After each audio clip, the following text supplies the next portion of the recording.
Alors voici le chapitre de géométrie repérée et on commence par un grand 1. Qu'est-ce qu'un repère du plan?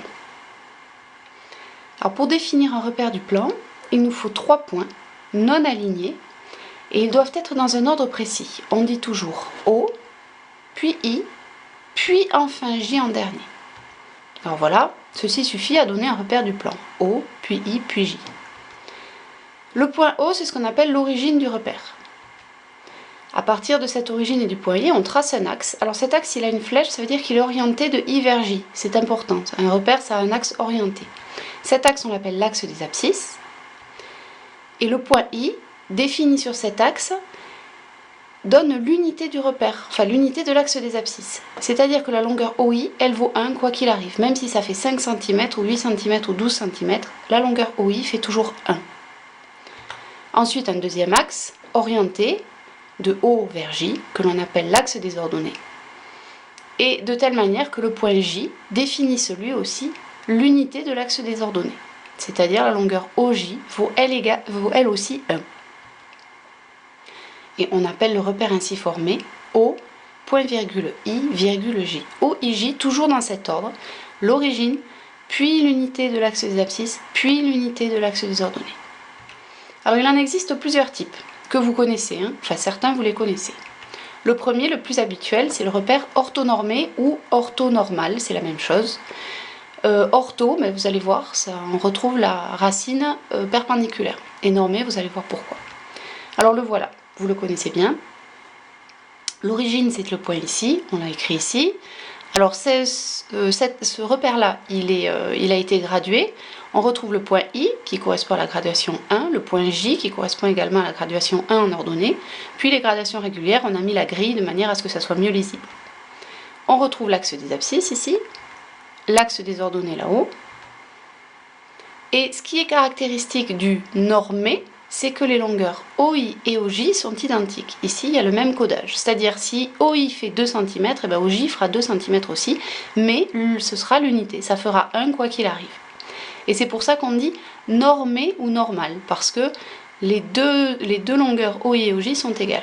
Et ensuite, il y a un angle droit, que l'on symbolise ici. Les axes sont perpendiculaires, c'est ce que l'on lit dans ortho. Ortho perpendiculaire, normé, même unité sur les axes.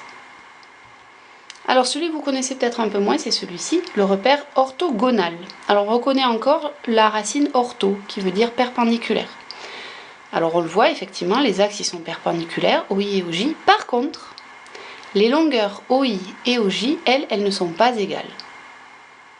C'est-à-dire que OI fait toujours 1, mais ça peut être 4 cm, tandis que OJ fera toujours 1, mais ça va être par exemple 2 cm. Autrement dit, la grille de notre repère, elle n'est pas carrée, elle donne des petits rectangles comme ça.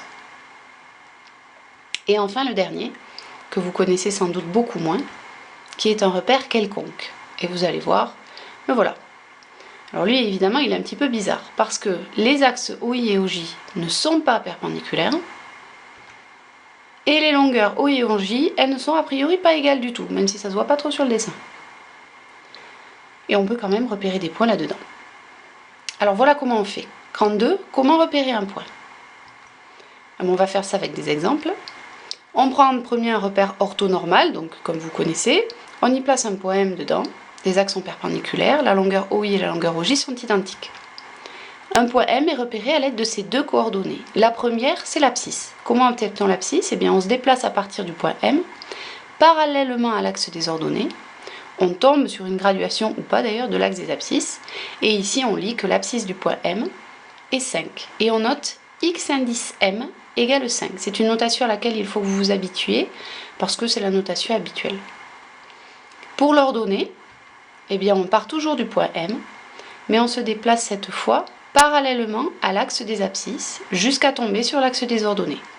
Ici, on tombe sur moins 3, et on dit que l'ordonnée du point M est moins 3. On la note, y indice M égale moins 3. Et on dit alors que les coordonnées du point M, ou que M a pour coordonnées 5, moins 3. Alors ça, vous savez faire. Maintenant, comment faire dans un repère quelconque? Et bien exactement de la même manière. On a pris le repère quelconque de tout à l'heure, donc des axes non perpendiculaires, une longueur OI et OJ qui n'est pas la même, et on a placé dessus un point C. Eh bien, on va lire également l'abscisse et l'ordonnée de ce point C. Pour lire l'abscisse, on va partir du point C et on va se déplacer, toujours pareil, parallèlement à l'axe des ordonnées, jusqu'à tomber sur l'axe des abscisses. Alors c'est là évidemment que servent les petits quadrillages, en forme de parallélogramme d'ailleurs.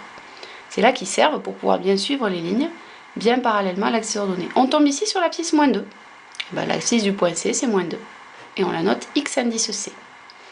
De la même manière pour l'ordonnée du point C, on part de C et on se déplace parallèlement à l'axe des abscisses jusqu'à retomber sur l'axe des ordonnées, en un point qui nous donne l'ordonnée 3. Et on dit que le point C a pour ordonnée 3. Et on écrit ça sous la forme, le point C a pour coordonnées moins 2 et 3. Ici, c'est une erreur, c'est un point-virgule, hein, c'est pas deux points. J'ai fait une erreur de frappe. Bon, et ben voilà, vous n'avez plus qu'à vous entraîner avec le petit formulaire sur le NT.